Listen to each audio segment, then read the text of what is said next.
Most equipment reviews are made for bloggers, not for artists and crafters showing their process. The choices for what equipment to use to film a craft tutorial, an art tutorial, can be absolutely overwhelming.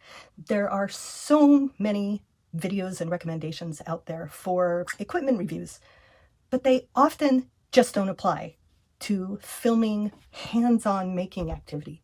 Hello friends, I am Lyric Montgomery Kennard from the Academy for Virtual Teaching, and I've been teaching my craft. I'm a textile artist and teach art and design. I've been teaching since dial-up modem days, and I have seen technology shift so that now it is so easy for you to get your skills, your craft, the thing you want to teach, in front of students worldwide.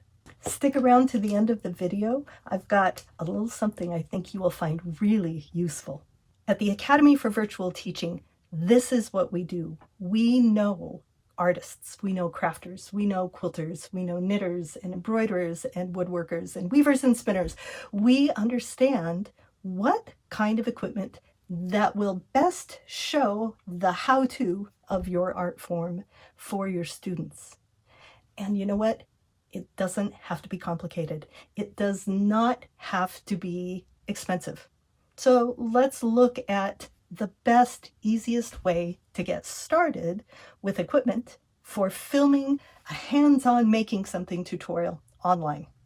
I'm working right now on filming a tutorial for a class on how to paint your shoes. How fun is that?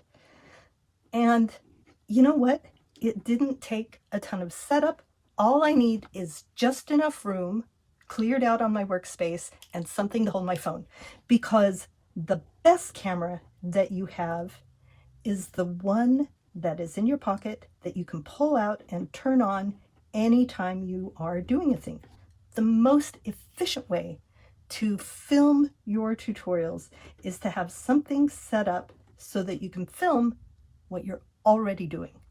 You can, of course, batch a whole class, film a whole thing in one day, get everything set up, make it go, and then you're done. That's also a valid way to do. And it's also a really great way if what you're doing is really messy.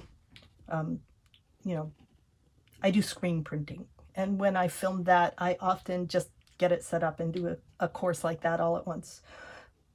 But for most things, all you need is something to hold your phone that is set up permanently so that whatever it is you're doing where you work, you pop in your phone and you click record.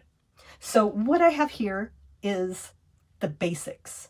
Under 40 bucks, the whole setup. This is a spring arm phone holder with a ring light underneath it. It's made so you can put it up and do selfies and stuff like that, but here's a quick tip. If you've got glasses, ring lights are the worst. Do not get ring lights. But for overhead, and if I'm working on a table that doesn't shake when I move, then something like this is ideal. You've got clean light underneath the phone. If you don't have light under there, if you're just using overhead lights, often the lights from your room that are overhead cast a shadow right underneath your phone, and that's where you need to film. So you need soft, diffuse lighting, no big shadows, and in this case, it's just from this ring light. You have students out in the world waiting to have joy and creativity from what you have to offer them. So stop waiting. Make it easy. Get started and share your beautiful craft, your art, with students all around the world through this miraculous technology we have that lets us teach online. Another way that I can help you through the Academy is we have a video production checklist to remind you of things like clean off the lens on your phone before you click record. It makes a huge difference, I promise. You can find that at academyforvirtualteaching.com. We invite you to join us. We have a free membership where other artists, makers, crafters come together and ask questions. We have business articles every month. It's a beautiful, supportive community. I'd love to see you there.